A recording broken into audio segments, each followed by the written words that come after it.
Hello, Gems. Let me put my light on. Gosh. Do we need more light? One moment. Yay, more light. Good, good, good. This week has been amazing. I'm going to be bringing Emily on right now. We'll have our little intro. And ready? Bring you on. Hello. Hey, babe. Hi, how are you doing? I'm good. It's been good so far, hasn't it? Eventful. It has, yeah. I really enjoyed it. I know we couldn't catch you guys yesterday. My apologies. It's all So good. sorry. But we're back today, and we're just gonna jump right into it. We're hoping that it won't be too long of a live today. But yeah, we want to start with just a brief breakdown of the ladies. So we had Esther, we had Lani, and we had Bianca. So we're going to keep Bianca to the last because we have a reaction. Yesterday, she came out with her truth. So we're going to be, reacting, reviewing it, breaking it down further, just so that we can get to know her a little bit more. So yeah, Esther. Esther. This is very strong, isn't she? At least she identifies as being very strong and independent and vocal. Successful. Her independence, I think, extends to her, financial well-being, and very much in control, seemingly, of her life and her choices. I think as an individual, just as a woman, that can be blinding sometimes if you see yourself as almost beyond. Not that she sees herself beyond, but if you continue in that vein, I think it's easy to imagine I've got this, which would say that A, you're making the right decisions pretty much all the time, or at least you seem to think so, or that you are devoid of the need for support or sharing, or asking for help, that sort of thing. And maybe even humility. Yeah, okay. Wow. Yeah. And this is not, again, I think we should emphasize for everybody, social media, this is not so much about them as individuals, but the characteristics that they, putting forward that we might all relate to one way or another. Yes. Yeah. Obviously, the premise of this channel is it's for women who want to be married to marriage-minded men. And I'm sure the women who came on the show, they are looking for relationships, hopefully with healthy men who want marriage at the end of the day. So we know a lot of women, we identify as each or all of them. Actually, we may have aspects of each of them in us. So this is just bringing a little bit more awareness into those character traits. Nothing to do with the actual people, because we do not know them. However, it serves as a great example, just use as a case study. Yeah, I think it's case study. So I would say, I know sometimes when we throw the word strong, independent Black woman, when I'm hearing it, it's as if they're just saying I'm a successful adult in a way, right? It's like I've got my house, my car. Life is good and I can take care of myself, which is what an adult does.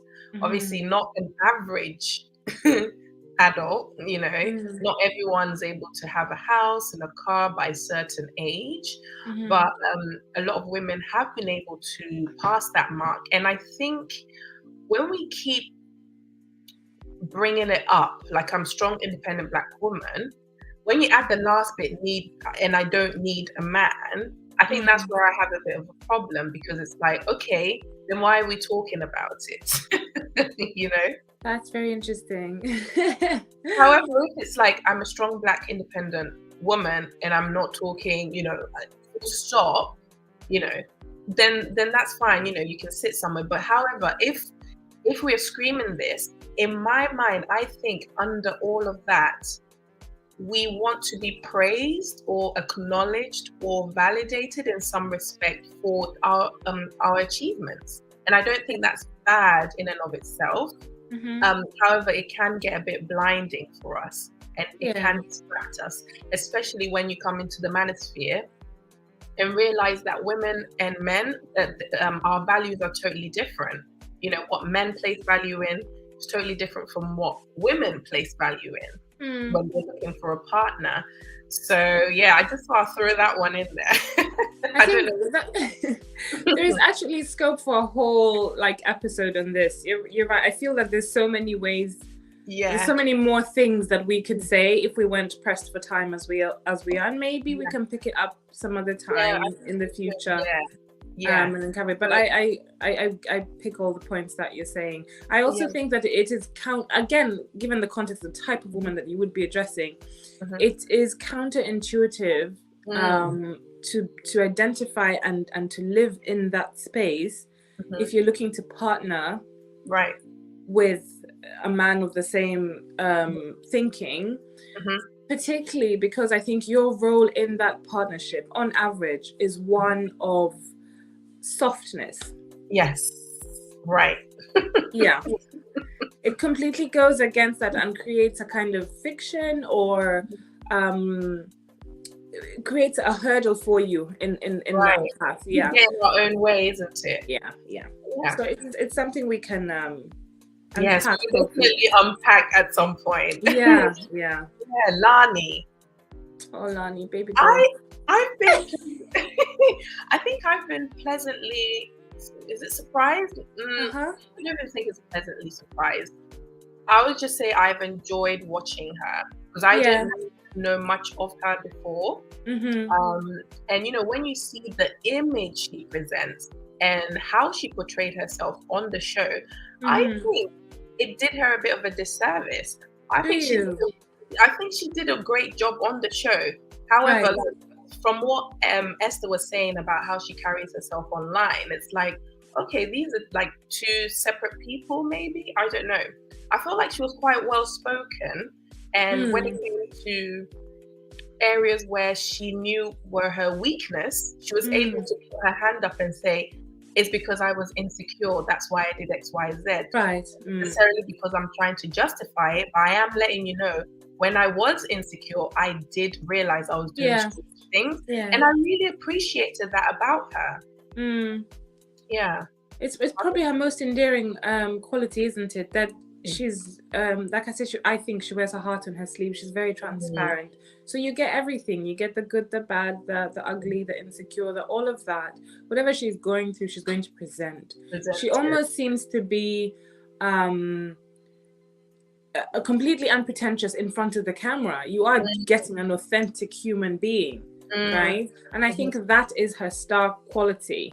Right. That we get all of her. She's not prepped. No. You know? She's not prepped. She's just giving it to you. Yeah, as it is. Raw as it is.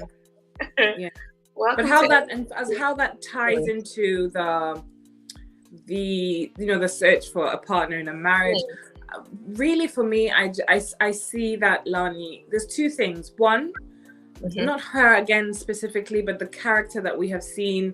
The positives are the self-awareness, the transparency, but what I don't see is a willingness to go beyond that. You can call yourself out and say, I did that wasn't great, and just sit there. Or you can say, I did that wasn't great, so now what do I do about it? Right. How can I be proactive and intentional about not staying in that place? We don't see a lot of that in that character, or we don't see any of those characteristics coming through. Right. So that's that added layer that we need to bear in mind if we identify like that. So the first step is to know and acknowledge our mishaps, the action plan, putting that action plan and changing our lifestyle and mindset. That is where the real work, And it's ugly. Oh, yeah. Super duper ugly. It's not fun. Dude, welcome. It's good to have you here. And I think that is great food for thought. I know. Yeah. It's always a Black woman thing, isn't it? We might have to dissect it in that video that we are going to be doing in the future. because it is something that it's very much attached to our community, isn't it? You don't really see a strong white woman, you don't really hear it, do you? No. Yeah, and good evening to you too, and everyone else on the show. We are about to jump right into Bianca. Okay. Let's go. Where are we? Yeah. Coming. Hi, Bianca. Oh, not on the stream. Sorry. That's okay. You hear it? Good. Yeah. We're here to address the truth about your recent appearance on the show Full Disclosure. We're going to look at some of the experiences. It Some of seems the fine. questions from the comment section, which has literally gone viral on every social platform. And a little bit more behind the scenes, who you are and what journey you've taken to get here. Are you ready? Feel free, if you don't want to answer some of the questions, take your time and just do it the way you feel, okay? I'm going to say, tell the viewers about yourself. So, as everyone knows, my name's Bianca. I'm a mum, and I guess I would say I'm overall quite misunderstood as a person. And I definitely know I'm misunderstood by a lot of the comments that I've been reading. I come across confident, and I am, but it's been a journey to this confidence. So a lot of what people saw wasn't how I've always been. I had to address and try and go back to a place that I had very much removed myself from, and I felt I had healed from, but obviously now we're here. But yeah, so misunderstood, confident, and my mum. Okay. If you have anything to say, just let me know and I'll pause it. Okay. So I took part in Full Disclosure because I was asked, and I wanted to out someone who had a reputation for abusing women, and I was one of the women that he abused. And I definitely saw it as a chance to just out him, because it was almost as if it was like an industry secret that this is what he was doing, and I was willing to put him on blast. And can you confirm who this person is? Yeah, Mark Cuban. Okay. Just thinking. So tell us about your relationship with Mark. How did you meet? So I guess to start, I was subscribed to the back chat thing, and then they said that they had a new person come into their Cyprus thing, and then I remember the picture of him. He had on red swim shorts, and then from that I was just follow. And I was like, that's cute. And then from that I got a follow back. So I was like, oh, okay, got a follow back, and we didn't speak for 2 weeks. And then I think as the show was coming to air, he DM'd me, and I was like, oh, okay. Do you know what I mean? I was excited. And then we started talking. He told me that he was going to be in a new season and that I should start watching. And I was like, oh, okay, cool. And then going forward, when the episode would come out, he DM'd me and asked me what I thought of the episode. And it just became our thing. Okay. And then from then, I actually remember, I think it was maybe in the December or January, so either 2018, 2019, one of those 2 points. I remember the hairstyle I have because it was that hairstyle that he responded to. And then he was like, let me take you out for dinner. And then he come and pick me up. Okay, so you had dinner, so at this point you started dating basically, and you had a vested interest in him? Because from what you're saying, it looked like... I was very excited. I was very excited. Thought he was handsome, and I was excited. But how was your first date? So on our first date, he actually punched someone in the face. Oh, Yeah, so I had my first red flag from there. And here's a man you kind of met recently. Were you so infatuated about him that you kind of put that did you feel protected? How did that come across when you've seen that? Did it come across as a red flag? So one thing I just want to make clear is when I met Mark, I had just come out of a relationship with my son's dad. My son's dad has done time, quite a lot of time, and it's been hard. So it was a time where I was happy for someone to show me interest. Yeah, I was just broken at the time. Okay. Oh. Ooh. So we're broken, but we're not putting the pieces together, but we're taking our brokenness into fresh cow dung. Yeah. I think that, as she said that, I remember my dad saying to me, when I just separated, he says, darling, men, for now, whatever you do, do not make time for any man, you know. And he was trying to say to me, you're vulnerable right now. You really are. If anybody walks in, you're just not prepared to deal with it in a sort of for what it will be. Yeah. But at the same time, and I'd already resolved at that point, God knows why, but I had resolved that I wasn't going to entertain anybody, and I didn't for almost a year or two. But it's hard, you know.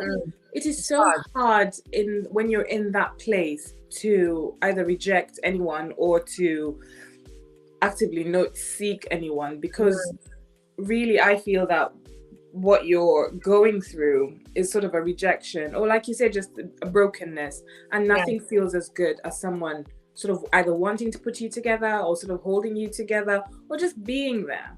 I think the instinct is to almost, you know, reach out or accept. Right. So yes, in hindsight, and maybe if she'd had all the support, etc. And I don't know how far between relationships this was, what the time was. She said I'd just come out of. Yeah, I think that's what she said.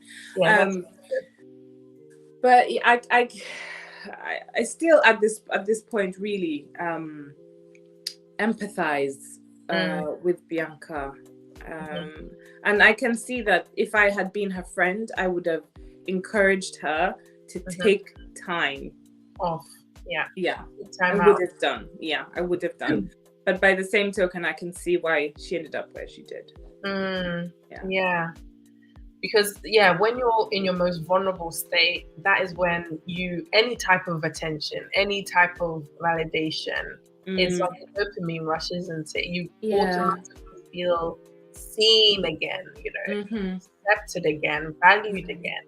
And given what Mark displayed in the beginning, you know, she would have felt like, oh, finally, you know, and he's handsome as well, so why not? Or let's just see how it goes, you know, which can always backfire. But again, we do understand, but just for the general public who's watching, it just never really ends well, because we end up getting broken even more. And then that's when we start screaming that all men are trash, you know? That's when it's really hard for us to wrap our minds around the other, you know, other people, like men being good, because all of our past experiences haven't displayed that. Even though we have participated in that, it will be hard for us to see it when we're in those moments. So that's just something for us to like bear in mind. Definitely. For when those moments arise when we feel so broken and rejected. I think the other thing I would add is just that there's a huge discomfort when you're in that space, isn't there? The pain, the hurt, the grief, the confusion. I know it was confusion. Yes, there's a lot of that. I was like, and you just want to remove yourself from that space. Yeah. I just wanted to refocus on myself because I was dealing with a lot of confusion as to like, how did this happen? To me. To me. Yes. I never wanted to divorce, but what if they're divorcing you? They're abandoning you. What do you then do? Yeah. And then it's just like, okay, let me try to figure this out. And I think for me, it's similar to yours as well. It was like 2-3 years. This is my 4th year. Mm-hmm. And, you know, obviously things are so much better now. Yeah. It was better back then, but I was like, no, I'm giving myself like 2 years or so just to just process what it is that happened, how I contributed to my own suffering. Yes, I was a victim, but I also contributed some things. You know, if you're a people pleaser, not having boundaries, just letting things slide, not being able to have head-on conversations, all that enables toxic behaviors. And even though we're victims, we have to hold our hands up and say, oh, I can see why toxicity will blossom with this kind of behavior. Yeah. And that's another great discomfort, facing yourself. Oh my boy. Huge discomfort and admitting your own faults, right? It's hard. Yeah. That is very, very hard. Yeah. And trying to divorce that from the label of being a victim, because I find that when you talk about things like that, when we talk about things like that, it's very easy to say, but then also no. Let's just deal with what you did, right? Stop exactly. Yeah. And I know I really had I won't say pushback, because those who were around me, I know I'm talking about myself, but just in the sense that your loved ones want to say, no, but it wasn't your fault. It wasn't this. And it's like, yeah, I know it. I'm not to blame per se for the end action. However, I can see how my inaction, i.e. no boundaries, contributed to a more toxic environment than it should have been, you know? Yeah. And I think like when we watched part 1 or 2, I can't remember, when Esther and Lani were having the conversation, it was like, no, but he was the perpetrator. No, but he was this, you know? Yeah. And it's like, yeah, we know that. But me too. That's why I love how Esther handled it. But me too, I could have made better choices. So that's pretty much what we're saying. We're not shaming the victims per se. No. We're just saying that in order for us to overcome as victims, we need to look at ourselves basically and how we participate in our own suffering. Yeah. That's where we're going with that one. Gosh. I know. You have to. Yep, 100%. What you are. I think I just wanted the attention at the time. Okay.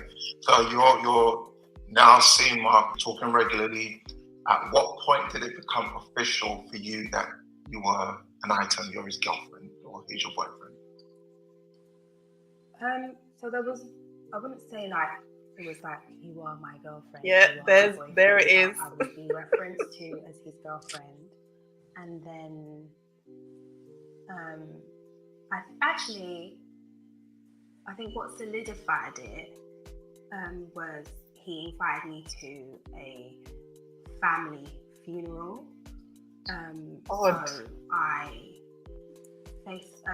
So basically he said to me that I can go to his family funeral with him, and then I guess that would be a case where I would meet his family. The day before I went to Sainsbury's, I FaceTimed him and we picked out flowers, and then I took an Uber the next day to the location. Sorry. So far away from me, but I was willing to make that effort. I'm so sorry. No, it's fine. He wasn't there. Oh my God. I called him and he was in like Yovoli or somewhere really, really, really far, and he told me that he'd forgotten about the funeral, but I should go there to represent him. And then he sent me his mum's and sister's numbers, and I called them, and he had explained to them that I'm outside and they should come and find me. And then his sisters came outside, they found me, they embraced me, I sat through the service, and I guess that is a very awkward way to meet someone's family for the first time, but I had no reason to believe that I was like a side chick or anything like that, because I ate with his family.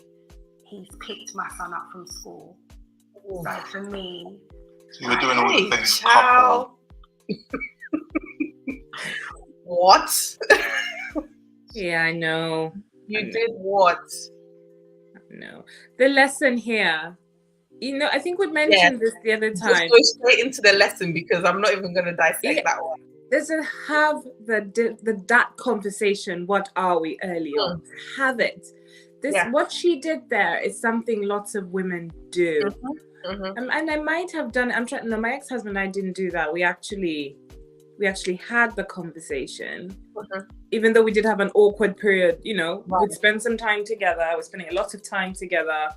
Do we, at least from my point of view, do I assume that this is what it is? And you sort of are hesitant to do what are we? But then I remember very distinctly, he used to have Sunday dinners every Sunday at his mother's house with the rest of his family. Okay. And he used to, you need to come. I'm like, absolutely not. You don't just take a girl to your mother's house on a Sunday for a family Sunday dinner. And I'm like, I'm not doing it. It wasn't until he said, you're my girlfriend, we're going for Sunday dinner. I thought, now I get it. But before that, I was like, nah, you're not learning me, And actually therein, the question was answered, but you can still see that I didn't quite ask the question, And I think unless the only one time I think I might have done, actually no, 2 times before, someone actually asked me directly, will you be my girlfriend? Okay. In a very old school kind of way. At the time after that, I asked him, I was like, I think I like you and I'd like to do something exclusive with you. And at first he was like, what? How dare But those 3 relationships, it was very clear what they were. We never had any sort of confusions or whatever. And I think that is key. It's very, again, I think the growth is always in uncomfortable spaces. Growth and truth always comes from discomfort. And our nature is to avoid it, the discomfort, isn't it? And so we find ourselves in situations like that. So that is grim. The funeral, but I can understand fully how she thought, well, I'm in with the family now. You wouldn't do that to some stranger, would you? Right. You wouldn't do that to a link. You wouldn't do that to a side chick. You would not do that. And I think this was all part of the manipulative plan. It's like, make her think this, or play. Obviously you can't make anyone think anything, but place the pieces there so that it enhances the belief that she is special. Exactly. Because family is important to him. Even though he forgot about the funeral, I don't think he forgot. I think most of the things were just like it's terrifying to think. It's terrifying to think that he might not have forgotten and he deliberately, oh my God. I would not. I know for me, in terms of the uncomfortable conversation, I have like when I was coming back into the dating scene, I like straight stuff. I didn't like, especially after the divorce, I was like, no, straight. No dilly-dallying. And I remember a guy I was speaking to, I was like, okay, since we're getting on so well, what are we? It was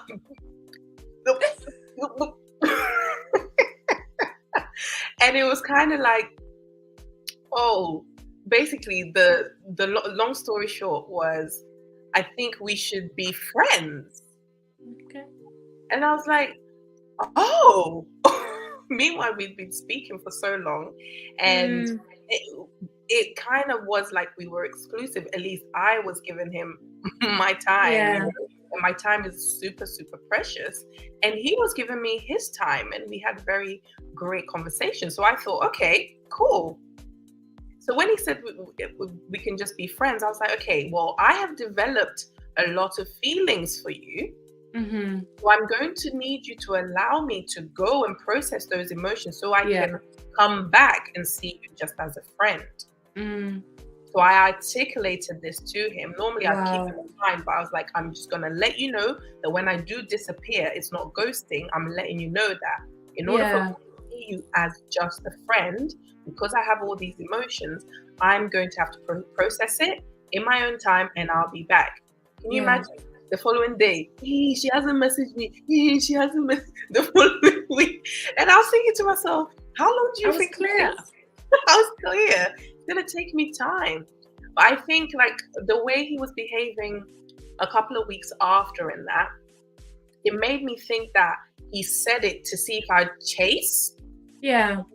And then I didn't, because I'm not playing games. Yeah. I don't play games. I don't have time. So, I mean, we can go about it that way, but we have to be ready to be rejected. That is true. With emotions that comes with not having the conversation earlier, I would say. Yeah, that's true. And I think part of the conundrum really with encouraging people to have the conversation early is that the other person isn't always receptive or even emotionally where you are in terms of maturity.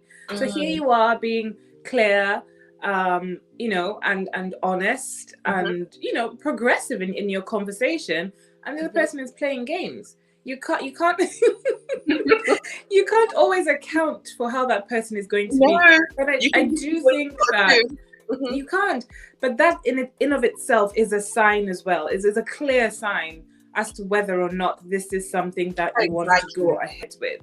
Exactly. You know, because it's saying to you right there, this person doesn't have the range, the capacity, or even just the willingness, you know, to be the person that you need them to be on that side. And those are all things to consider.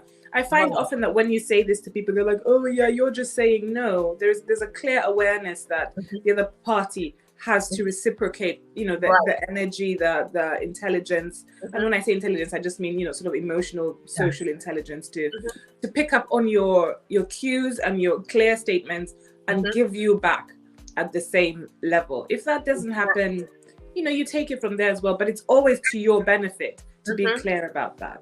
Absolutely. Because we only have control of ourselves. That's right. Yeah. We can encourage behavior all we want, but we're only in control of our own actions and what thereof. Absolutely. Let's get back to Bianca.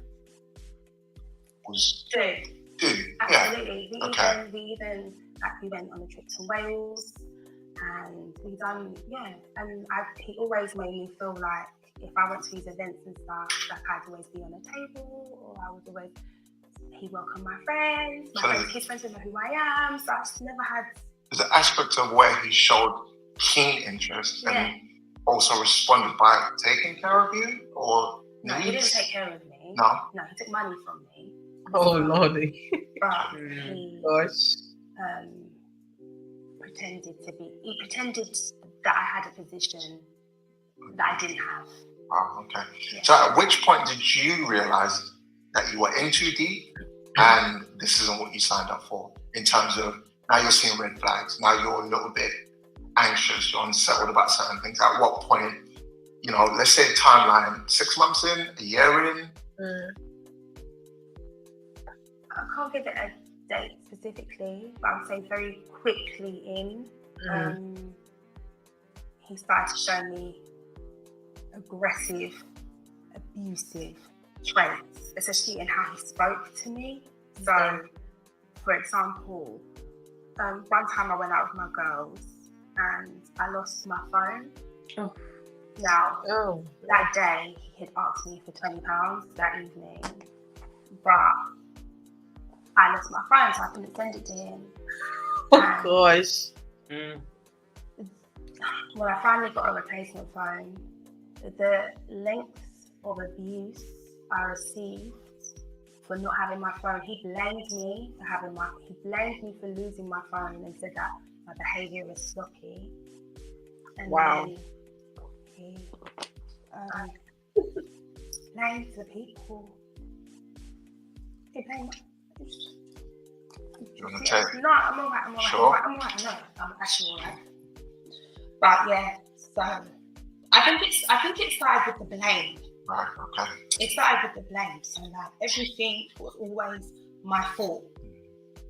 And then I would just like do my best to like. Just take a moment. Yeah. But it's okay. That's Like, do you understand? Just because I don't say nothing to you doesn't mean I don't have feelings or emotions. You take the piss, and that's one thing I've noticed, that you push boundaries until you get pulled up. And when you do this Caribbean thing where you get all defensive, you start getting vexed out. You're not the only person that can get vexed. You take the piss. It's that simple. I don't give a about the £20. I needed it at the time because Toba needed it because he was stranded. I didn't have it to give to him. Instead of you to be a girl and be my girl and respond and be like, you know what, babe? I said to you, don't ask. I even told you, don't ask. What do you want to do? You want to start acting like a bravado because you're out with your dickhead friends. So that's basically your karma. Your phone got taken because you were so inactive that you were properly sloppy with it. I don't give a who people's phones get stolen. I bet you on my life my phone can never get stolen. Why? Because it's always in my hand, in my pocket. So I would dare someone to come and take it from me. But no, what you did, you ignored it, you delayed it, and that's when your phone got stolen. So yes, you're still at to blame. Phones getting stolen is one of them things in life. How long did it take you? Quick second to do what I asked you to do. No, you wanted to act up. So that's why I'm pissed off. And then at the same time, they're talking to dickheads. If you're such a attention seeker, who tells people that negative kind of information? My phone got stolen. You got bare dickhead guys talking inbox. wow. What the hell? I don't have anything to say about that, you know. It's just abuse. Some of this conversation. Yeah, that's and please take as much time as you need. How is that even her fault? We can stop and start as many times as you want. Are you okay to go on? Yeah, no, I'm cool. Okay. At this point through the relationship, did you ever feel scared for your life? Always. So one particular incident, God, what people need to actually understand, is that I actually reached out to so many people, blue-ticked, verified people to explain my story, because I never wanted to go like public with my story, but I did want him to be axed from the industry silently. So there are quite a few people that I'm also quite shocked haven't said anything, because they were well aware of what I was going through. But I do want to say, like, thank you so much to like UK Gossip, because when I was going through like one particularly shitty time, they offered to put me and my son in a hotel. I sent them through whatever, and they were adamant. They were like, we can whatever, and they're actually the only people that through this time have actually checked to see if I was good. So for the girls at UK Gossip, very much appreciate you, because they just had they actually cared. It's good to know that there are people that are reaching out, and it's not all negative feedback. Some people have actually reached out to you in terms of checking on you. But there should have been more. Yeah, and what you're saying there, just to get your point, is, because I wanted to ask, did you ever escalate what you were going through to anyone? Did you share it? But it sounds like did you reach out to platforms? Did you? Yeah. And again, did you let the police know? Did you ever report it, or were you? What happened? So I was too scared to go to the police, and I was also told that, like, what are they gonna do? Everyone's consensus was like, the police don't do nothing. You're better off. What was I can't even remember. But yeah, the advice was go to the police. But then it was like, what do the police actually do about it? They'll give him a caution. They'll just do that. So he's not getting off the streets. And obviously, it's also come to light that, you know, he's on Claire's law. And did you know at the time? I didn't even know. Did you even know to search? Did you know? I didn't even know that was a thing. I didn't even know that Claire's law was a thing. I didn't know anything. I just knew that people knew he was abusive, and no one said anything. And I just was looking for help from anybody. There was one person that gave me like a women's refuge number, and he knows who he is. There's one person that gave me a women's refuge number, But other than that, most people just told me to just block him and keep it moving. But I don't think you actually understand. People who have been in abusive situations will understand, like, you can't do that. This person either has a hold on you, or either scared of this person, or there will just be every situation is just different. You'll have your own reasons to reflect on how you feel. You think it's your fault, you accept it.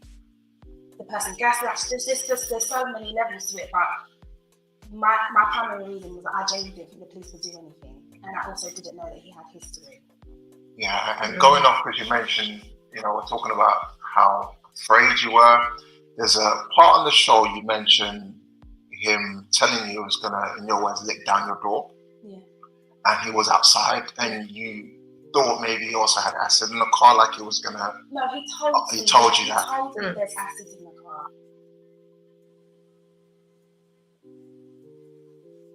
I mean, there's nothing less to say, you idiot. On my life, Bianca, call the director and stop me about, because I'm gonna come to your house and I'm gonna you up. Don't with me. You keep on with me. It's like you're not hearing what I'm writing. I said, why would you go on holiday with her after everything? It's just ridiculous. I am, like, literally gave you so many chances, so many things. And I'm so annoyed because it literally me over, and I have given you everything without question, giving you everything, and you literally me over for no reason. And it doesn't matter when I get back together, because I swear to God, I will never forgive you for that. I will never forgive you for doing this to me again. Know what I've been through. Know what I've been through with men and my son's dad, and you would come and do that to me after I've had your back through everything. Alright, cool. Well, for me personally speaking, I do not understand why you're crying. You understand?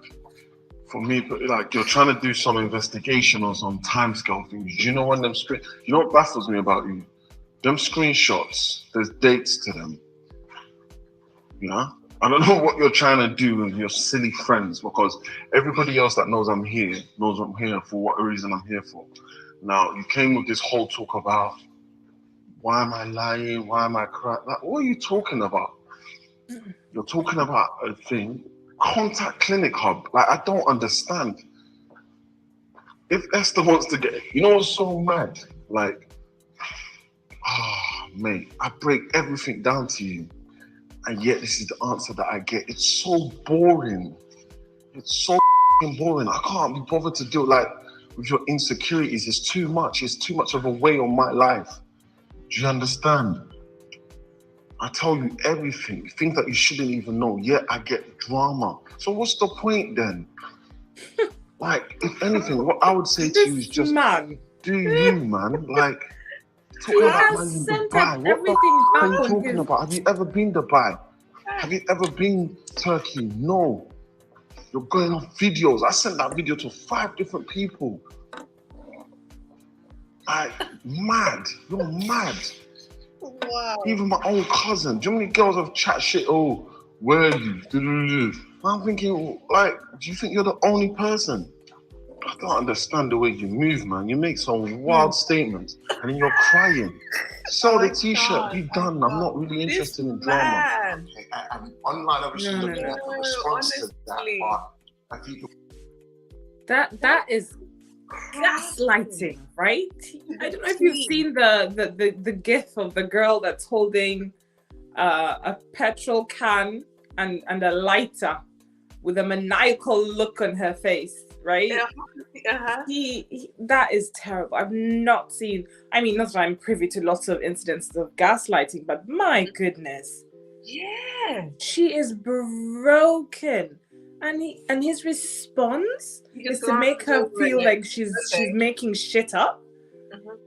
No, I don't know. No, it's very brave of her, I think, to share that, because you can hear not just that she's broken in that moment, but that she, and I could be wrong obviously, but I feel there's a measure of shame there, right?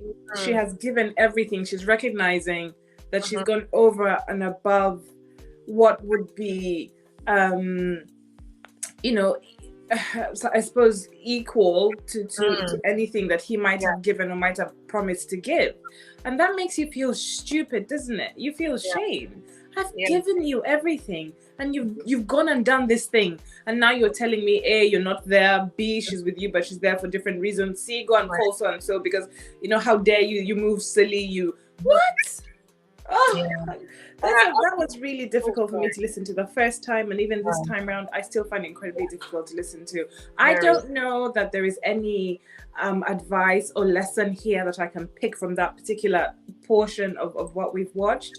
I just think that it is an indication of how insidious and how terrible a man like Cuban can be, even when you're at your worst. I think sometimes when we cry as women, we, in the back of our minds, we're saying, look, this is me, this is my vulnerability, this is where I am, this is my lowest, can you not see that? And the expectation is that he will step up, right?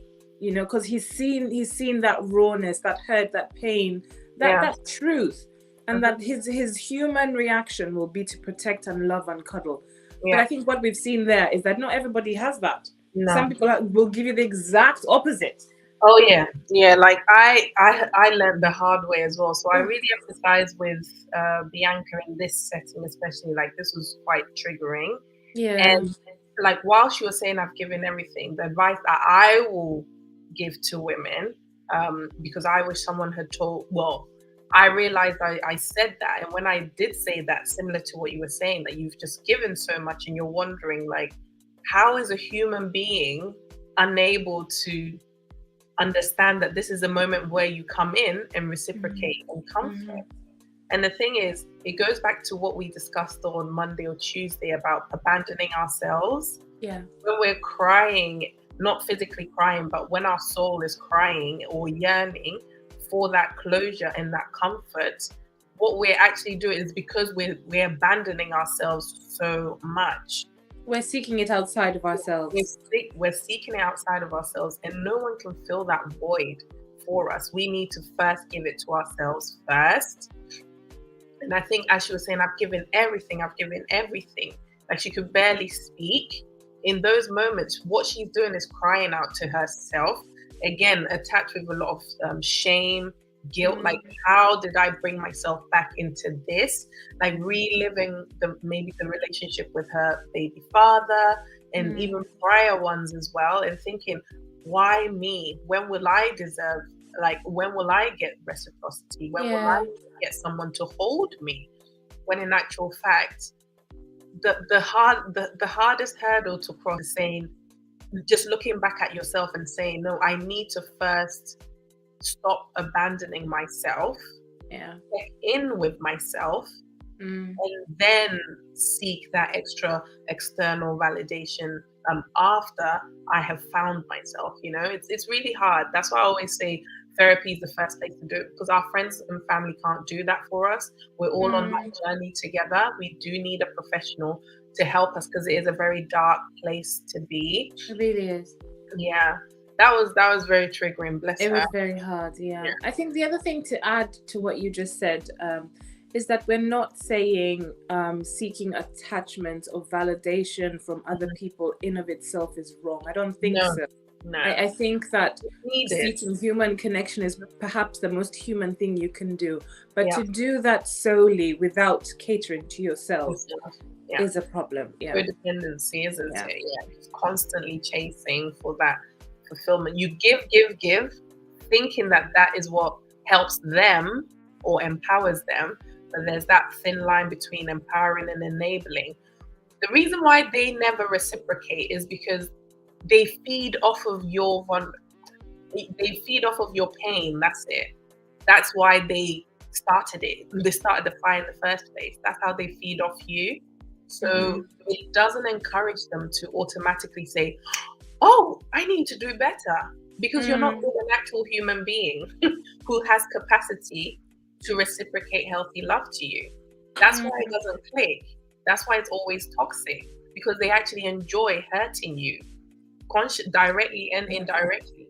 Sadly to say, that's kind of what it is. It's really sad. Also, just to point out to everybody else, I think as we speak, as I'm listening to us speak, I can still see ways in which I go back to elements of these traits in myself. It's kind of what you said in one of the previous episodes, that healing is not linear. You know, it's this woolly mess of a thing. So I can know something like that and still exhibit some of that in my interactions, having done all the work. And just this, as you said something, I thought, wait, Emily, didn't you just kind of sort of do that the other day? And here you are pontifying. I want to be honest with whoever's watching this. I love that. I really do. I do, because it just struck me. I said, oh wow, Emily, I think you just kind of sort of did that, you know. And I hope to be as honest as I can whenever I do things like this. So what I'm trying to say essentially is, yes, I can sit here and talk about it. I can tell you what I did, etc., but I'm not a complete being in that respect, and my knowledge won't always match my actions or my experiences, because to be human means that, you know, I fall short too, even of the things that I might know on an intellectual level. Yeah. And I think that, again, it comes back to having that awareness first. I know sometimes when I'm going off course, I catch myself. Yes. I check in with myself, because but then I think my inner voice no longer is toxic. Well, not toxic per se, but it's not negative. It's not. That's right. Yeah. It's more like quite playful. It's like, you're doing this again. Exactly. Yeah. For YouTube. Yeah. And then I tell it back like, yes, I shall.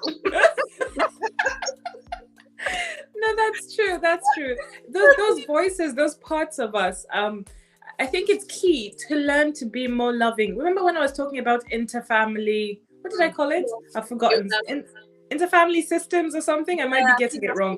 And the lesson being to be more compassionate to ourselves first. That's a good example of that. That your inner voice seeks to be, ceases to be critical and becomes more of the friendly big sister or auntie or mom, whichever way it works for you, and says, oh, look, darling, I think you might be doing that thing again.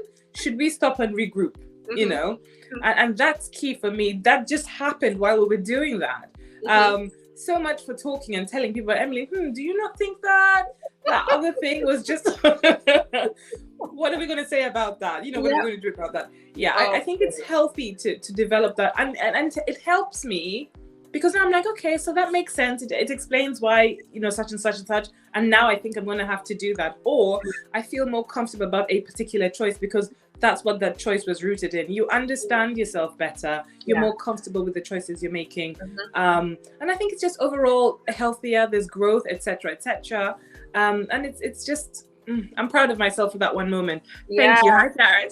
Hey, Karen. Good to have you here. No, I love doing that with myself, just having that internal catch up sometimes. And I laugh at myself, with myself, even when I'm in the moments where I'm betraying myself. I'm like, we're still gonna do it. But when we're done, we're gonna regroup and see how best we can, you know, move forward from this situation. So I think it's definitely necessary, because it's a journey, right? Definitely. People picked on the fact that you left your son to go outside. What happened is that the element of fear overweighed your responsibility as a mother. How did you feel? What the actions you took, looking back there, was it where you was, how you was, what he had made you feel like? Why did that happen? The irony is, imagine by thinking me going outside and not letting that man into my house, me protecting my child over me bringing him into my house, because once he was in my house, I wouldn't be able to get him out to my house. So the idea was, if I go outside, and it's no one was trying to go and leave their child, for I was outside my front door and made to go into his car. And maybe I should have been more specific about the details about what actually happened. But people that know me know my son is absolutely everything to me. I do not play when it comes to my child. He's everything to me. I was forced to go in the car because I thought the man had acid and was going to throw that into my face. Oh my goodness. And just voluntarily jump into someone's car. I was scared at the time. Voluntarily. Sorry. In the show, you mentioned that there's a conversation where somehow you and Esther were able to converse about your experiences with Mark. Just wanted to find out, did you know? So before we go into that, hey Frances, hey, good to see you here. Oh my God, she's my mummy. We're gonna have Hi. Thank you so much. This is my bestie Emily. We're dropping gems here. We're trying. Here. Thank you so much. Sorry, Emily. Yeah, we can. No, that's okay. That's welcome. Esther was dating Mark when you were with Mark. So the answer to that question directly is I was never sure. I was never sure because he would tell me it was one thing and then I would see another thing and I was asked about it and I said to Esther, I would stalk you and try and find out. Stalk is probably the worst word to use, but I guess essentially that's what it was. I was just trying to find out where he was and what he was doing. If I asked him about her, he'd say, don't ask me no questions, she's just a friend, it's a promo thing, it's a TV thing, I have to be there. He always downplayed what the situation was to me. I didn't specifically know. And people in the industry that I did ask didn't know either. So I had no reason to believe that what I had got going on with him, with the meeting of his family, my son, and his constant availability to me, that he had something else going on. Like I just didn't. On the show, you mentioned you were aware that Mark was using Esther. And you used the specific word, using Esther for leverage to come up in the industry. Can you put some clarity on that? Because it sounds like what people heard there is you were aware something was going on with another woman and you broke a girl code. You didn't reach out, you didn't warn, you didn't speak on it, almost allowed it to happen. So you seem to be condoning that. Can you put, what really happened with that? So I thought that it was a genuine agreement between the two of them. I didn't think he was exploiting her. And I just want to make that really clear. I don't think he was exploiting her, but I thought they had a mutual understanding that they could be like Love Island or something, because that is what he always told me. I do actually remember once. I missed this. They posted a picture together, and they were both in. Sorry, what did you say? I'm not sure how I didn't clock this or deep this the first time I watched this. So she's saying that she thought it was like a business a business relationship. But he was sleeping with her. I mean, it's not entirely improbable. Oh my days. No, it's not, to my mind. I think if we're honest with ourselves, all kinds of relationships exist out there. That is true. It's what is rattling me about this one. It doesn't ring entirely true. Her saying that she thought it was a business relationship doesn't seem to ring entirely true to me right now. Because I think she'd said previously she was terrified of when she bumped into Esther, there was some fear there. There was some, if she genuinely thought these guys have some sort of understanding, when she bumped into Esther, that whole experience that she described in full disclosure would not have sounded like that. Would have been like, oh, maybe should have thought, oh dear, here's my co-wife or my, I don't know, whatever we're going to call her. So I'm feeling some kind of way about that. But really, she even texted her friends to say, I'm in some kind of drama right now. Esther's turned up. Do you know what I mean? Right. That wouldn't have necessarily been the case if she believed that what those two had was already some kind of agreement. Exactly. Does that make sense? That's what's not sitting well with me. I'm not discounting the possibility of there being an arrangement between people like that. It's just that in this particular instance, the facts, what we've been told doesn't seem to align. Right. Absolutely. Because I think in her words, it was like he said using you as a come up or something. I think that's what she said, disclosure. Something for influence onto the scene or something like that. I can't remember what the word was. Yeah. Something like that. Which implied basically whatever it was, there was no way she could have wiggled her way through this one.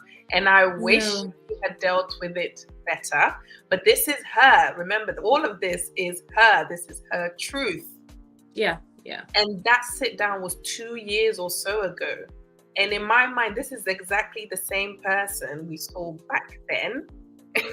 Well, similar mindsets, you know. There's this justification of wrong choices being made. You know, still she hasn't said anything along the lines of, I could have told her, because again, she's justifying that based off of assumptions. Again, she's walking around with these very strong assumptions and she's running with it. And I think that's just a whole is it smoke screen facade? I don't know. Possibly. For the real thing where it was like, actually, I can't see this as the truth. I don't want to deal with the reality that this could potentially. That's exactly what I was thinking, that it's difficult for her to confront. Because I know from my own experience, there will be things that I'm still not ready to admit to or even look at as yet. Yeah. So I'm wondering if maybe that is just one of those things where she's just like, build castles in the air and is like, let's run with that one. She's just not ready to confront it, I think. But she knows that there is something there that hasn't been, that isn't entirely when she's not giving us the entire truth just there. But obviously, again, she will say when she's ready, if at all. This is the thing with her. Again, this is what she's putting out there. I'm not going to say too much, but then in saying some, it paints a totally different. It's hard, yeah. This is why people are not understanding her, and she says she's misunderstood. You know, it's like being misunderstood, but you're not offering enough clarity. It's hard. I still think she's not ready. I think she's been doing this sit down.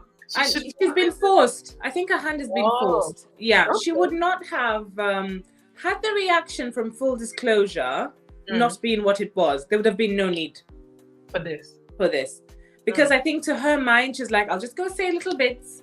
I'm not going to say everything because I don't need to say everything. People will get the full picture because, of course, Esther and Lani are there too. I'm just adding my 2 cents. Yeah. It builds a picture of who he is. And also, don't forget, this was about him, really. Yes. It was never supposed to be about her. Yeah. So she's unprepared, really.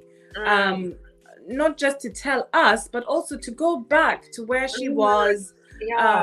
And process all of that stuff, because even though it's been a while and yes, she says she's okay, she's not completely okay, or at least there are still things that are unresolved within her, which is why it's difficult for her to listen back to some things where she's still crying and you know, she can talk through it, but the pain is still there. Fresh, isn't it? Yeah, so I still sympathize with Bianca. I can see that she's not giving us everything, but I still sympathize with her. It's a tough thing to go through, process, and get over. Yeah, no, I get that.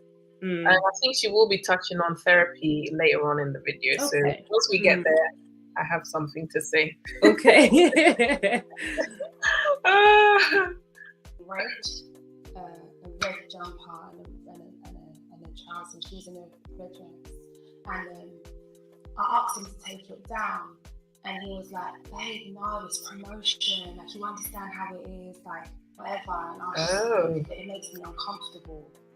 And why does it make you uncomfortable though? Left the picture there. And exclusivity. The back chat or whatever. So I just had no reason to believe that it was anything. Because it was so hard to decipher what was going on, because they actually work together on a show. So anytime he was out late, he'd just tell me he was filming. Or anytime he was with her, it'd be filming or whatever. So part of me in hindsight knows that I didn't want to believe, because I didn't want to believe that he was cheating. But then obviously now I look back at it and I'm just like, you're an idiot. Like, you're an idiot. But sometimes And just to come back to your personality, because it sounds like some of your choice of words backfired. Yeah. And this is one of the reasons, to bring some clarity into the person you are, your personality. And on the show, the way it looked like you were nervous. It looked like some deemed you as arrogant. And you tell us you're confident, but it looked a different version of who we're sitting down with today having a conversation. What was the lead up into you appearing on the show? So you're on set, and it's action time. What was the lead up to that?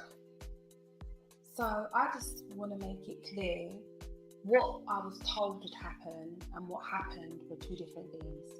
So I was told I was going to be part of a group discussion, and I thought we was going to have like red table talk kind of vibe, like we'd all share our experiences with him, and I could like a real like what Esther and Lani had before I got there. I thought I would have been a part of that. So I've come with my bullet points, I've come prepared, and I've come up the stairs, and I've been told just before I go on that you need to wait here, they're recording. And I was like, what do you mean they're recording? I thought I was a part of the recording. And then they said that, no, we're going to make you walk in, so it's a bit more dramatic. Lani doesn't know that you're here. I was like, why wouldn't she know that I'm here? And from that minute, my nerves were just shot. I was so nervous, I felt so unprepared. I understood, that it's entertainment. I get that it's entertainment. I get that, okay? I knew it would get views. But because of the context of what we were talking about, I didn't think that it needed the added dramatics. And I never signed up for it to be that level of drama. I literally had one goal, and that was to just tell my story. And that was it. That was it.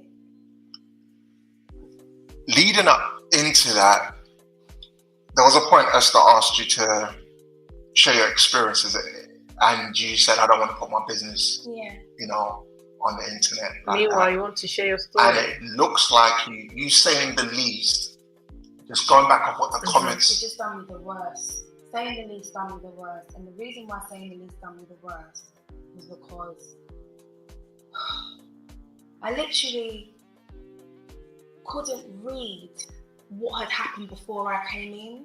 So I didn't know if I was gonna overshare my experience. I didn't want to undershare. There's things that I've been through that I haven't even spoken about that I'm embarrassed by. And I didn't want to be anyone's punchline for anything. So I went on there so guarded. And my confidence comes across like, I was faking it, because as far as I was concerned, they've done this a million times, and I didn't want to be the weakest link. And that was literally it. I wasn't sure that what was told or just anything. I literally just went on there to be transparent and real, so that women could relate to me, so that women could think of you could understand my story, and then literally just. You want to take a break? No. No, I don't want no break. What has happened and what I intended are two different things. I would never use this type of situation to clown or anything like I'm not that type of person. Like I just would never. I would never. And the way I have been demonized when this was not my intent, it's been hell. It's been She was never ready to have that conversation. Even now, she's not ready. Yeah, not ready. No, her hand has been forced, really. And my heart breaks for her because, again, she's just not ready. She still has a lot of processing to do. Yeah, really, she does. And this playing out the way it is on social media is only making it worse for her. Worse. Yeah, I think so. Yeah. I don't know. She's not ready. She's not ready. No. And I know that she kept saying that she wanted to, share her story. But sometimes in being consumed by sharing our stories, we need to. I'm so sorry about that beep. That's my work email in the background. In being consumed about sharing our story, we forget again, we abandon ourselves in those moments because it's like, oh, we're not ready. Because we ourselves don't even know what it was that we went through to then help somebody else. Because I know for me, it took me a very long time before I shared my story. Mm-hmm. And it's because I needed to get the words right, not necessarily. Right. I wanted to convey a certain message. I wanted it to be as objective as possible and an educational piece rather than this, come into my painful experience, because my experience was very painful. But if I told it from there, we'd all be stuck in victimhood. And I didn't want that. That's very interesting. My therapist always says to me, there's a difference between speaking from a wound and speaking from a scar. Oh, love that. That is exactly what it was. I was like, the minute I share it like this, because I know in my first therapy session and I shared the story, I had to console my therapist. Jesus Christ. And one of my coping mechanisms is humor. And I was just like making it humorous. Yeah. But then these things were like super, super duper like heavy stuff. Yeah. And she was like, how are you doing this? And I was like, who's the therapist here now? But this is it. It took me a long time to get there because I know prior to me even opening my mouth to even understand what was happening, my brain, I couldn't even string coherent sentences together because I was isolated for so long. I became socially awkward and all of that. So that was not the time for me to try to help another woman because I could barely help myself, and it's just I just see Bianca that she just needs a break off She's of everything. Still very much in her wound, isn't she? Yeah, she is. She's very much in her wound. You won't be able to help anyone. There's one thing wanting to warn people about the man in question. Yeah. But it's another thing wanting to advise women on what not to do so that they don't fall into that trap. You can only do that once you've fully, come to that place, Even if it's not fully, but enough so that, as you say, you can articulate, you are self-aware, you have the language, and you can see, as much of the path ahead for you to be able to pause when you need to, or to say even when you don't know or that you're uncertain. But I think she's, as you said, she's still, it's still very raw for her. In spite of the time, I think part of the problem is she thinks it's been 2 years. It was back then or ever. Time isn't so much of a factor if you're not attaching effective work to it. The time only makes sense if the work that's being done is effective. Otherwise, you can remain in that place for 10, 15 years if you're not doing the work. Exactly. That's a chunk of time. Yeah. Exactly. This is when we were talking about healing. Healing isn't just a change in circumstance. It's actually like dirty work.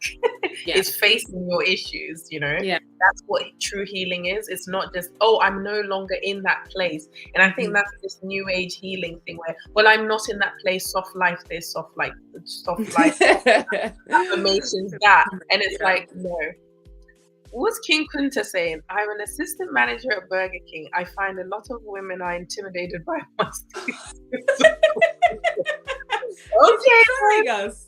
I don't know, but I thought I'd put it on the screen because I found it quite interesting. You might need to find different women, sweetheart. I think he's trolling us. She needs to help herself before. Yep, this is it. You can only help others once you know how best to help yourself. Doesn't mean that you need to be fully healed, but you need some level of self-awareness, and have some tools to actually strength. Yeah, I think you need to be moving. I keep using the wound scar analogy, but when she said it to me, it really hit home. When she said, because a scar doesn't mean it's gone, it's still there. It's still, you can still see it. It's probably very ugly as well, etc., etc. It's still very much there, but it is not as sensitive. It is not as raw. It is not as susceptible to infection. All those things. And it was the perfect analogy for me when she used it. Absolutely. I still think Bianca is still very, very, very much in her wound. Yeah. And I think it's even getting worse. It's probably this is not helping. Yeah. Bless her. Whew. Thank you, Francis. Yes, we are doing we're doing what we can to get these ladies on track as well as ourselves. We're trying. Yeah, definitely. Absolute hell. A few seconds to just no, they can't. No, Lester. Good. Good to go. I'm alright. Okay. Want to move on the show to something you said, which was when everybody watches it back. There was no line of questioning on this part of the show. There was no pressure applied. You volunteered a particular information that's obviously had backlash and impact online again. And it's about the sharing or forwarding of Lani's news. Okay. Now, when you said it on the show, you did mention there was a context. I don't want to bash you. I don't want to make you feel away, but there was a context into when you received the news that you didn't want to talk about. Yeah. But then you also mentioned it was funny. Yeah.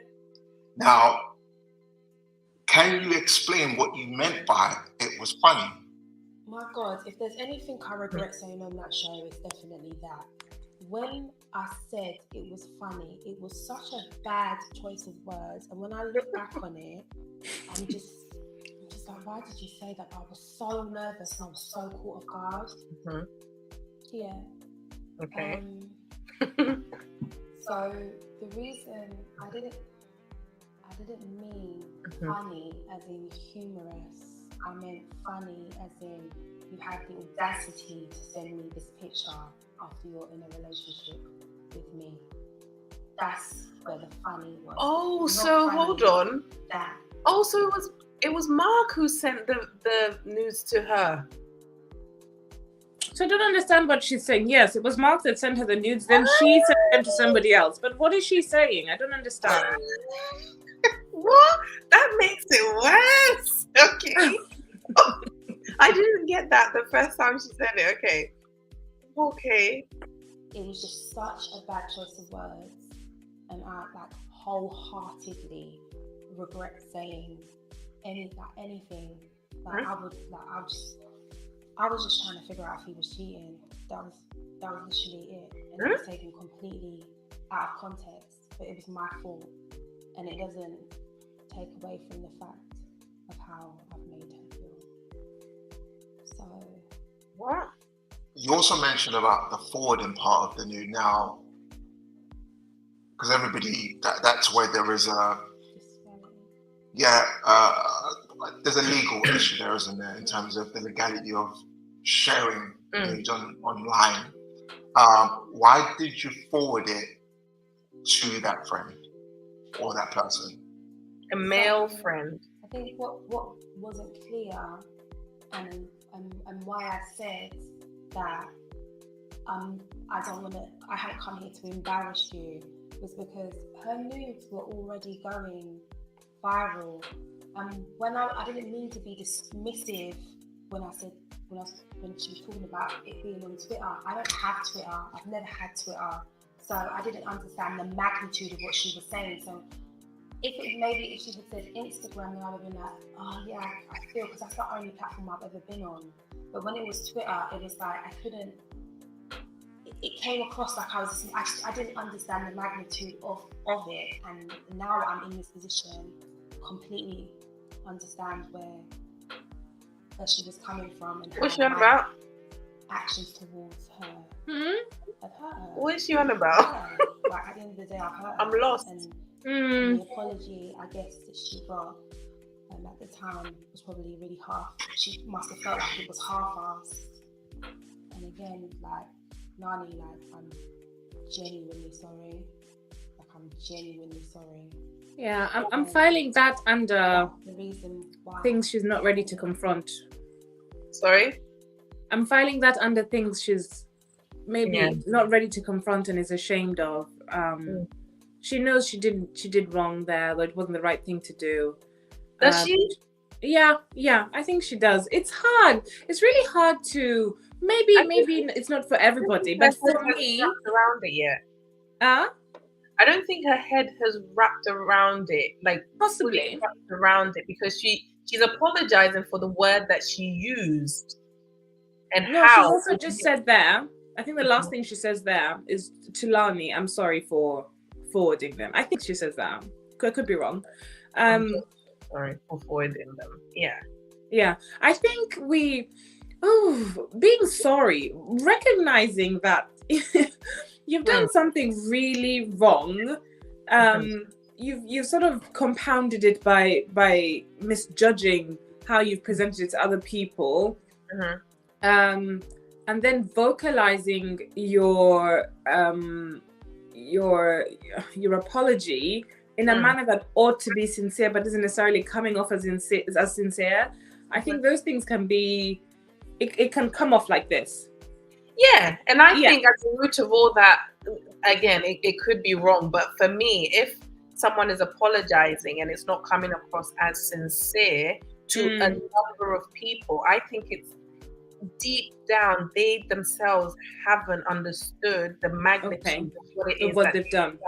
Right. So they don't have the language to sometimes just not say too much. You can just say sorry, full stop, rather than sorry, let me explain why I thought it was right at the time. Right. You know? These are the moments where she should be saying less. Right, I hear you. Saying a lot more. I think that's where, because I read all the comments under this thingy. Oh, right. Not, yes, you said, no one was taking it. And I think sometimes when we are victims and then we do wrong to someone else, it's hard to fully empathize with the other person we've wronged because we are victims, you know, and we're looking for, let's say, the internet to receive us and soothe us and comfort us. Right. But then in the same breath, it's backfired. Now I have to manufacture an apology, you know, and it's like, yes, of course, I'm sorry that it happened, but then do I really understand why there's a public outrage? I think that's probably where but again, I could be wrong, but that's just how, because I'm watching and I'm listening and I'm like, I don't feel any kind of sincerity coming from her. Maybe because she hasn't fully understood the magnitude of it. And I wish it would have just been, I'm sorry I did that, full stop, you know, rather than explanation why you thought it was funny and why it wasn't funny, blah blah blah. You know, just don't talk. Just sorry, Lani. I said don't talk. Sorry. Yeah, I think that's like when we talked a little bit too much. When again, there's that wound. I mean, that's why people are a lot triggered. But again, everyone does things differently, and I'm really praying that the internet will be kind. A lot of people are saying that she doesn't deserve it, but I think she does. You know, she does deserve it. We all deserve these. Well, is it deserve or earn? We earn these things, right? A bit of both, bit from column A, bit from column B, depending. But either way, I think she should just exit the scene and maybe just, have some quiet time. Have some quiet time with her son, because this is a lot. Was because they were already going viral, and I was just trying to see if he was getting the same nude as the one that was on the internet, the one that Mark had forwarded to me. Yeah. And I just wanted to see. That was it. I had no intention of leaking them to the internet or anything like that. I would never do that. Some of the comments since the show was aired felt that you wanted wifey status with Mark and was ready to condone all the red flags and break all the girl codes. Did you see any of these flags, and how deeply were you intertwined with Mark? So I was pregnant at one stage. Oh. And I had a miscarriage. Sorry to hear that. With Mark? Yeah. How were you treated by him in that period?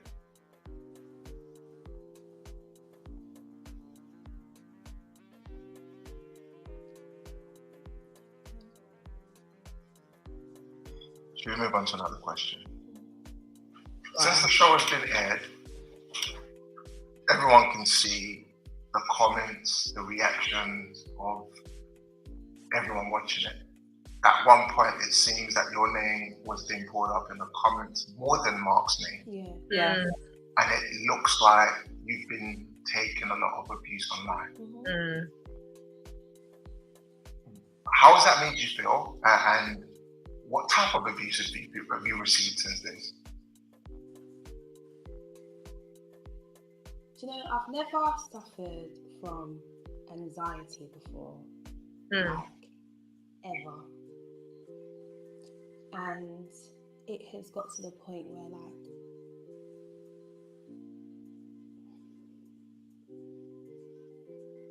I'm afraid of my own people. Do you understand what I mean by that?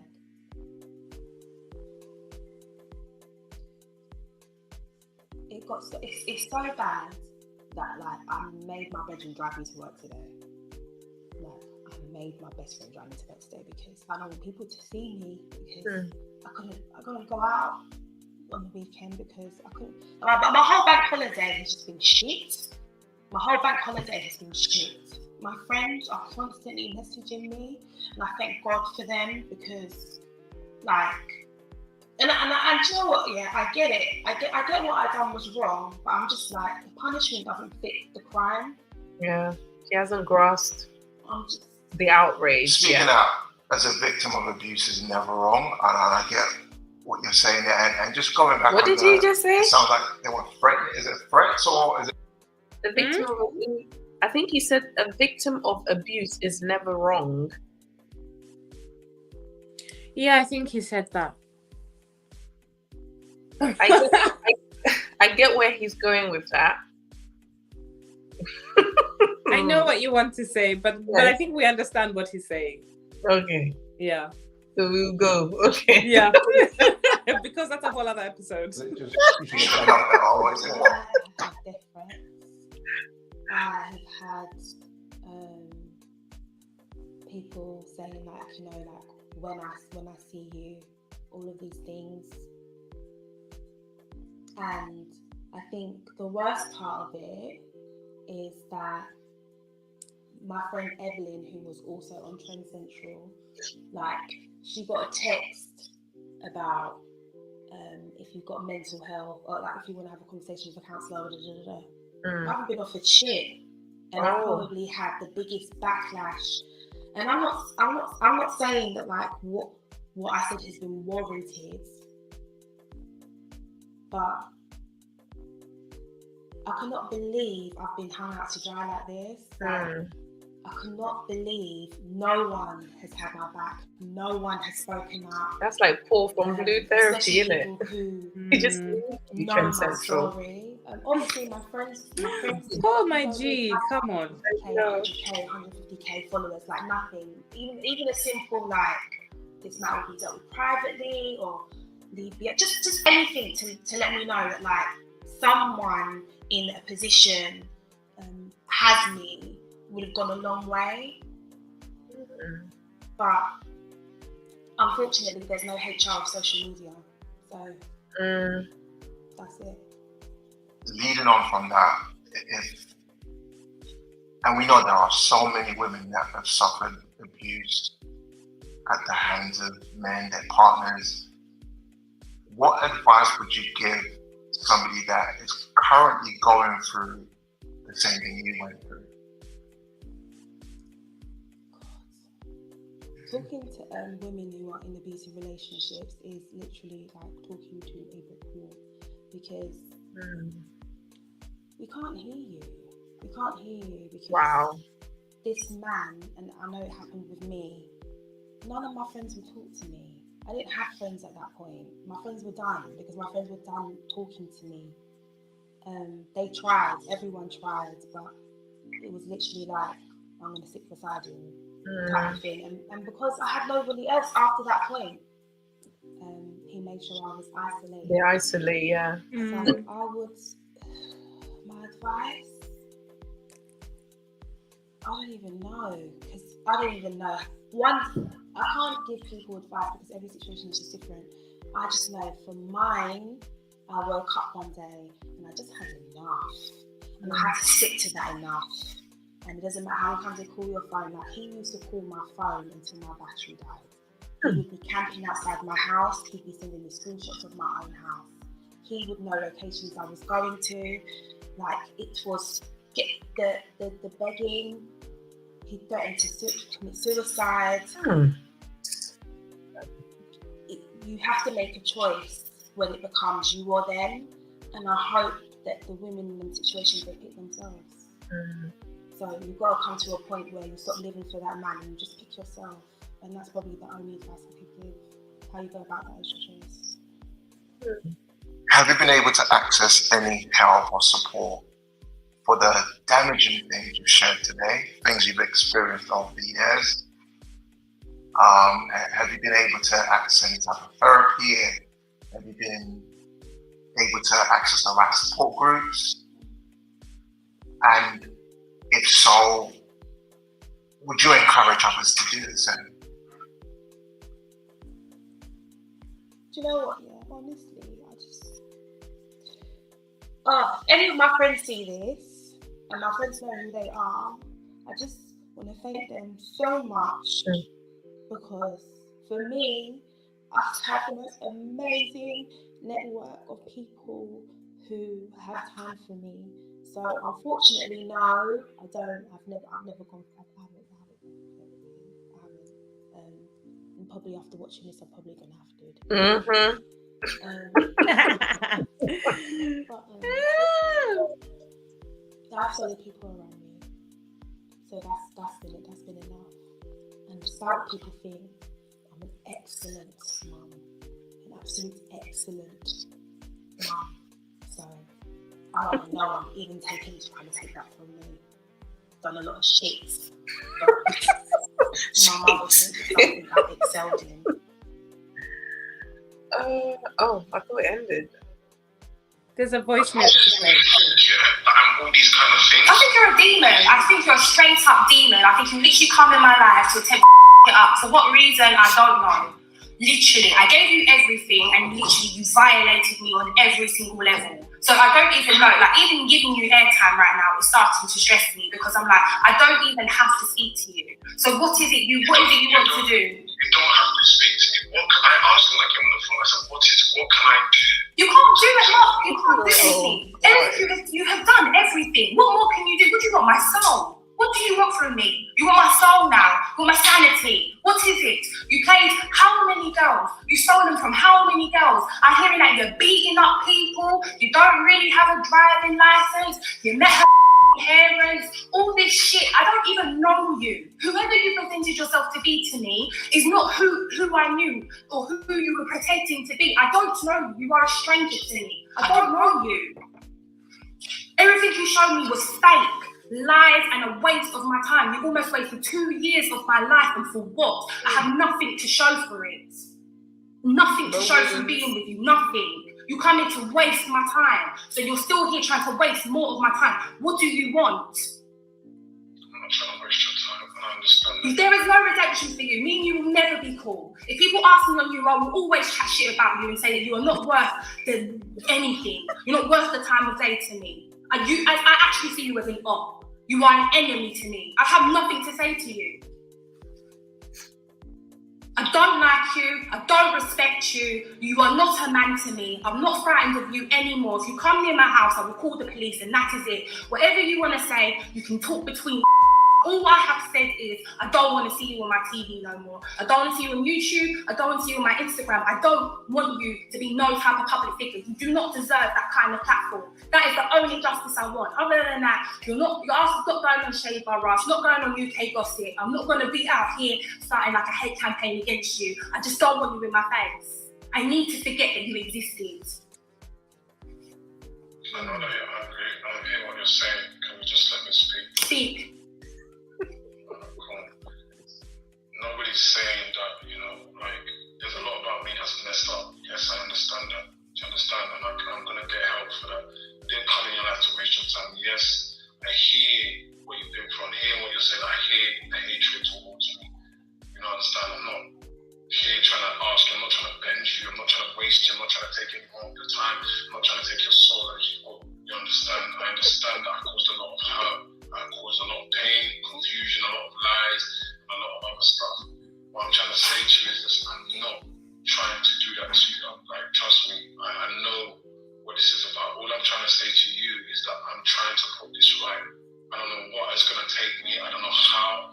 If it's a money thing, name your price. I don't care what any other person has said. I don't go around having altercations and beating people up. I don't care for that. There are situations that I'm not proud of, and I can say that, but there's always more to the story. But I'm not going to. There's nothing more to the story because I have my own story, yeah. And all I know is that I was good to you, and you literally walked all over me. Moonwalked all over me. Listen to me. It was good to me. Yes, it was nothing but honest and pure to me. I'm not going to sit here and try and chat shit or try and bend it or make it fit my situation. Not once have I said that. You are a good person and you will make someone a very good wife. Just off Johnson. That means nothing for me, and I know that my words mean absolutely nothing to you. I'm not here to kind of say, oh, please, Bianca, or nothing like that. I'm just here to say that, look, I am so sorry. Do you understand? And I know for a fact the sight of me is an annoyance to you. Do you understand? And trust me, there's no one that feels like shit more than me. It's not nice when everybody comes at you, but now I understand the reason why. I have an issue, I have a problem, and I'm going to sort myself out.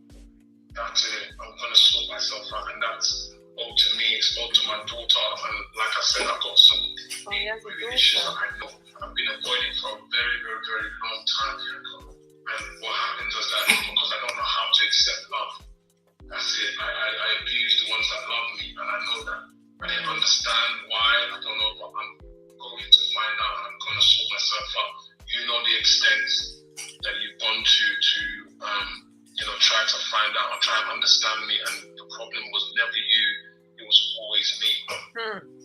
It's not you, it's me. Cool. Well, I don't want your money. I'm all right, thanks. And I wish you the best of luck on your journey. Oh, wow. Is there anything else? Cool. Oh, Wow. Wow. I mean, she's definitely made some progress, right? Because she's, even though we haven't quite seen it in a linear manner, timeline-wise, she's gone from being completely broken to being able to advocate for herself in that last voice note, stand her ground, set her boundaries, all of those things. I think a lot of what we've seen in terms of her wound is still the impact of the things he's done to her. Yeah. That's still very much there. Yeah. But I think I'm proud of her for, extricating herself from that would not have been easy. Staying away from him as well would not have been easy. But, I think she's done she's done quite well on that front. You can't. That's undeniable, really. It was very reassuring to hear her speak to him like that. Yeah. And there's stages, isn't it? Once you hit that enough, I've had enough. It's like a woman's porn. It's like, okay, I'm done. But his I don't know. He seems continuously manipulative, doesn't he? Even when he might be trying, let's say that he's genuinely, I don't know, saying some things or being sincere, you can't help but think, no. You can't help but think that, you know. And yet I personally very much like to afford people grace and compassion. But I think even if what he said is real or true or whatever, he doesn't need to be saying it to her. Go see a therapist. Leave her alone. I don't know how to receive love, and that is true. He doesn't know how to receive love, and he said he's going to find out. But he's saying that in hopes that it will hoover you back in. That was my concern. That was my suspicion. And she was like, no, good for you. On your own. There is no other way to react to that. There is no other way. To take him backward and give him the slightest bit of leeway is to give yourself, you know, put yourself back in harm's way. Basically, they then see that, oh, you don't respect yourself. All right, here's fresh cow poop for you to shovel. It would have been dangerous. When we walk in the rain without a rain jacket, our umbrella will get wet. And so let us pray before we move on with anything. Absolutely. Prayer is the key, isn't it? Prayer and getting some therapy. And then God can guide us through those moments to get onto the other side or come onto the other side. For sure. Definitely. But Bianca, I don't know if we've gotten to know more about her in this or not, but it's been a good conversation for us to have, just to get into her world a bit more. You know, I'm hoping that, you know, the internet can be a bit gentle, please. I definitely think she deserves some grace and compassion. The thing that I've seen in Bianca, and maybe it's because maybe I see bits of myself, we're just not perfect. You know, we make mistakes sometimes in glaring ways, sometimes in ways that are seemingly insidious, and other times it's you know, we're foolish. We can claim that we're confident, but we're not. Human beings are complex. Human beings are complex. I think at the end of it all, if we can express a willingness to confront those complexities, a willingness to not hurt people while we go through our lives, and a willingness to grow, that's almost, you know, a good enough way to proceed. I will not vilify Bianca. You know, she's made some mistakes, definitely. She might not have apologized in as convincing a way in some places, but I definitely will not join the throngs of people who are vilifying her, or even Esther or Lani. I think it's clear here the person that has perpetrated as many wrongs or crimes or whatever is Mark Cuban. That's really what people should have been focusing on. You know. Bianca, sorry. No, I was just saying Bianca I don't think she really deserved what the internet gave her. It's a lot. I think either way, she's gonna learn a valuable lesson, one way or the other, and it's all part of the healing, I would say. We'll look back and say, okay, maybe I could have done it this way, this, that, and the other. And hopefully, this conversation, if she ends up watching this live stream, hi Bianca. We're asking her to take some time off socials. Hopefully, taking time off socials. And if when she ever does come back, it's quite some time later. I hope that she's able to get some healing once she's ready. Check herself into a therapy office for sure, even if it's talking therapy. You know, get those things, you know, the inner chatter out of your mind. Yes. So that you can get fresh information into your mind. That's definitely key, 100%. I'm enjoying this. Thank you, Jemima, as have I. I appreciate it. Always. We're going to have more of these. And everyone who came, thank you so for coming through. Yeah. Honestly, it's been so good having, you know, people in the chat just interacting and us learning, you know, all week. I really do appreciate you. We will be doing more of these, sometimes with Emily, sometimes by myself, sometimes with other guests. But either way, make sure you're here. Casual gems as well, casual gems. But yeah, do you have any last minute remarks before we wish everyone good night and good morning and good afternoon? Oh God, I wish I did. I don't. Love, grace, and compassion to everybody, including to yourself. Yes. Yeah. Absolutely. That's where we need it the most, isn't it? Yeah. Yeah. Absolutely. All right, guys. Well, thank you for coming. Until next time. Bye-bye. Thank you, Jemima. Thank you so much. Thank you so much, Emily. My pleasure. Bye-bye.